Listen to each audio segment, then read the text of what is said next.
Mapagpalang araw po sa inyong lahat.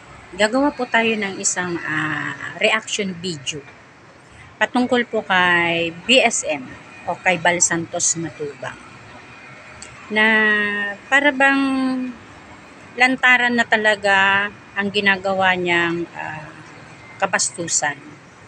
I mean na bastos na wala siyang galang doon sa perang sinasabi niyang pinampunas lang niya sa puwet. O yung isang kababayan natin na si Nancy Vlog ba yun? Na nandun daw ata sa Singapore ngayon, isang OFW. Ito pong video ito ay sana ho ay maintindihan nyo kung anong ibig kong sabihin. Bal Santos Matubang, nagpapasintabi ako sa imo or sa'yo. Tingnan mo tong building na to. Imaginein mo itong building na to kung gaano kataas, kung ilang feet siya, kung ilang floor siya. Umaabot ito ng 35 feet or yung 35 na building niya.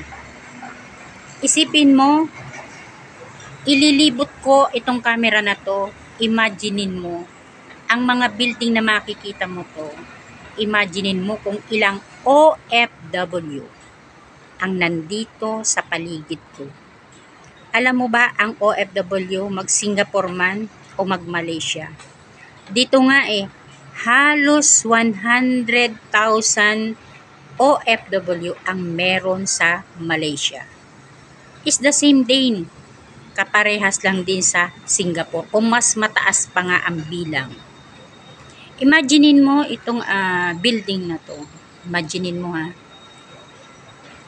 Ang mga OFW, ganito ang kanilang tinitirahan. Salamat kung ang kanilang amo ay mga mababait. Itong mga kondo na to, karamihan po dito, mga Pilipina ang katulong. Karamihan po dito yung mga taong binibigyan ka ng pansin at tinutulungan ka rin. Imaginein mo, tama ba yung sinasabi mo sa live mo, yung $5, ipinampunas mo lang sa puwet? Hindi mo ba inisip, sinakripisyohan din niya ng isang OFW para lang ibigay din sa'yo? Na masaya, bukal sa kalooban, may puso, pagmamahal, paggalang at paghanga sa'yo.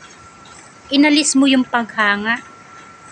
Inalisan mo siya ng ikaw ang nagtuho sa kanya na para ikaw ay alisan ng paghanga. Nilalapastangan mo yung $5, nilalapastangan mo ang pera ng Singaporean. Hindi mo ba alam, isang vlogger, isang foreigner vlogger dyan sa Pilipinas, ang nag-challenge siya sa 20 pesos challenge na pinunit niya sa harap ng kanyang video dahil i-challenge niya. Anong ginawa doon sa vlogger na yun?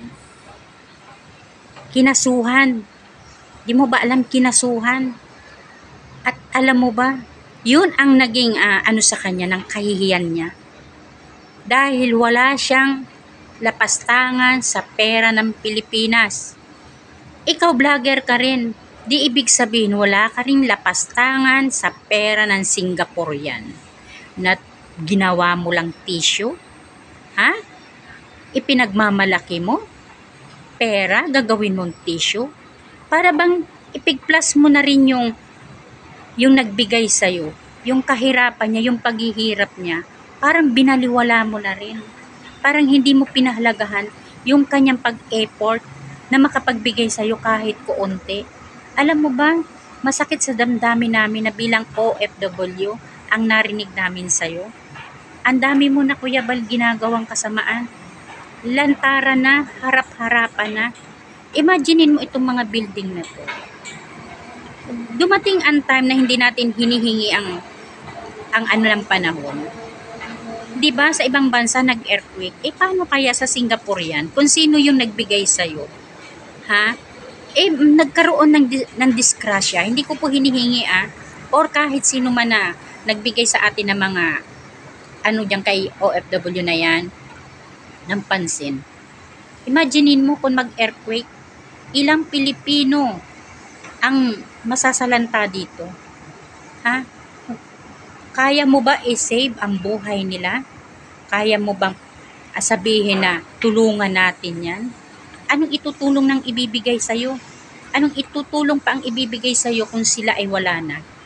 Hindi mo yan inisip, wala kang pagmamalasakit kasi hindi ikaw ang naghihirap.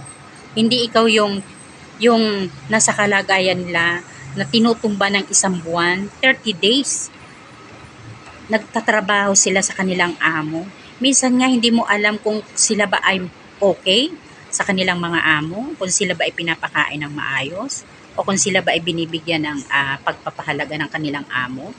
Tapos, ang kanilang sahod, isisingit pa ang pangalan mo, ang GCash mo, ipapadala pa yung pera, para lang nga sabing makatulong din sila. Hindi mo ba naisip yun? Kawawa yung mga OFW na naghahangat din na sila'y makatulong sa kapwa nila sa pamamagitan mo, idinadaan nila yung tulong. Ikaw, lapastangan ka. Dapat sa'yo kasuhan ka rin ng mga taga dyan sa Singapore na yung pera nila, hindi mo iginalang. Live mo. Dapat hindi mo yun ni-live. Hindi mo dapat sinabi yun, yung pera, na galing dyan sa Singapore. Ipinang-ano mo lang. Ipinangpunas mo lang sa tae mo, sa puwit mo. Hindi mo inisip yun. Wala kang lapastangan. Mal-edukado ka. Ganyan ba ang sinasamba ninyo? Oy, kayong mga reactionist dyan. Sige nga, reactionan nga ninyo. May mali ba kami? May mali ba kami na magre-reaction kami sa inyong Panginoon? Na ang ginawa ni BSM ay tama bang?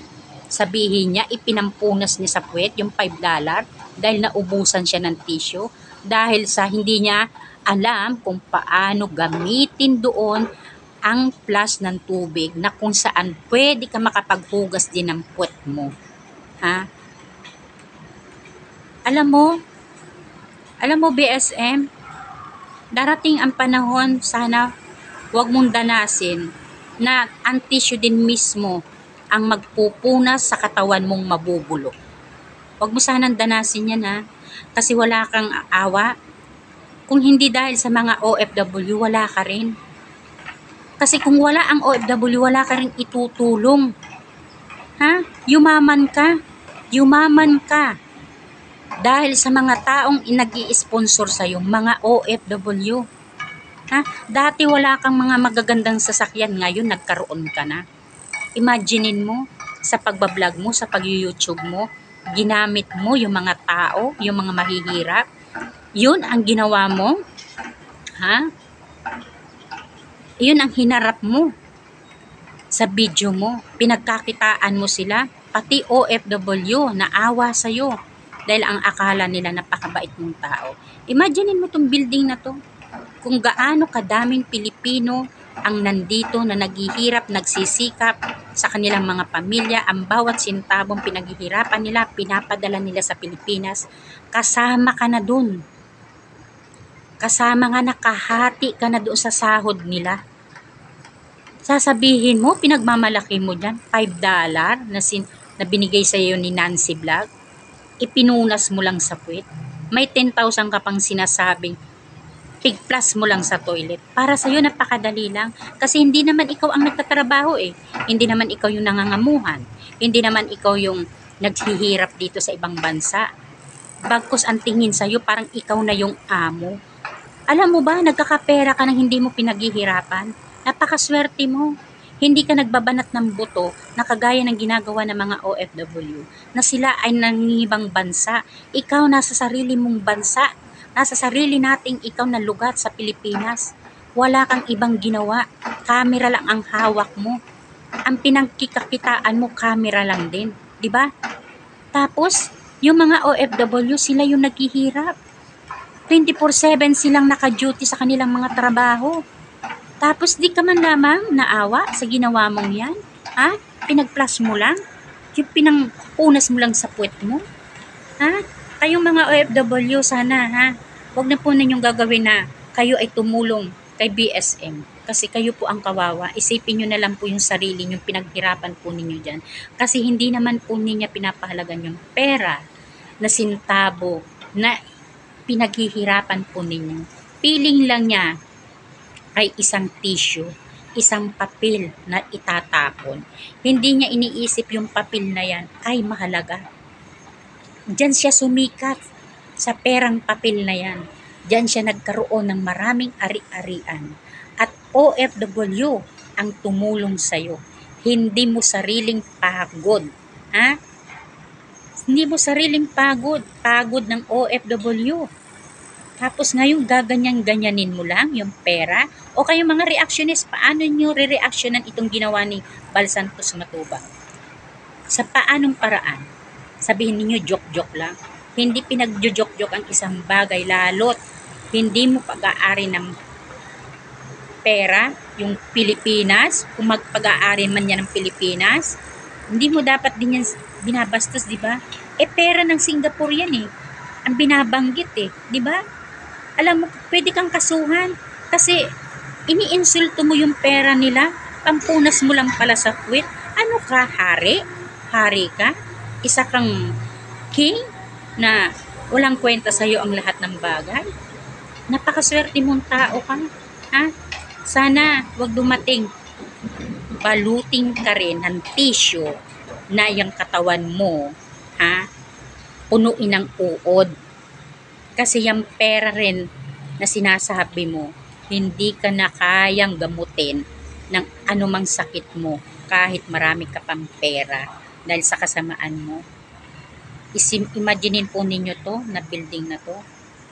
Sa dami po ditong mga Pilipino, nagsisikap, naghihirap para po sa kanilang pamilya. Mga OFW na nakahangad din tumulong sa kapwa nila.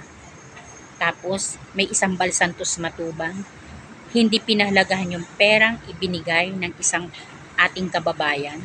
Bagkus pinagtatawanan niya, parang na lang siyang nagbibiro na hindi mo alam kung nakakatawa ba. Ewan ko na lang po sa inyo, bahala na po kayong maghusga. Para sa akin, itong ginawa ni Bal Santos Matubang ay hindi po ito makatao. Hindi po makatao sa isang OFW na hindi niya pinahalagahan yung paghihirap ng tao. Dahil yung perang yung ipinampunas lang niya, hindi niya alam, ilang araw, isang buwan ang tinutumba para muli magkapera ang isang OFW sa pamamagitan ng kanyang pagtatrabaho. Hinihintay niya yung sahod niya. Tapos itutulong din kay Bal Santos Matubang. Ipupunas lang sa puwet. Bahala na ho kayo. Dahil itong taong to, huwag na ho na ninyong sanang sambahin. Ang sinasamba po ninyo isang demonyo, hindi po isang santo.